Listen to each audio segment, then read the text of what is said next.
Sono Marco Pigozzi, il mio brand è Pigo Gioielleria Alternativa e come vedete alle mie spalle realizziamo gioielli con cavo elettrico e diverse essenze di legno. Per affrontare la crisi del 2020 imposta dall'emergenza Covid abbiamo deciso di spostarci sul web e su tutte le opportunità che il web può fornire a noi piccoli artigiani.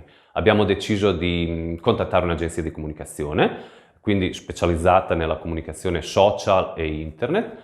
Loro ci hanno creato una piattaforma, quindi un sito internet con dominio personalizzato, all'interno del quale c'è anche il nostro e-commerce, che si collega poi a tutte le altre piattaforme social.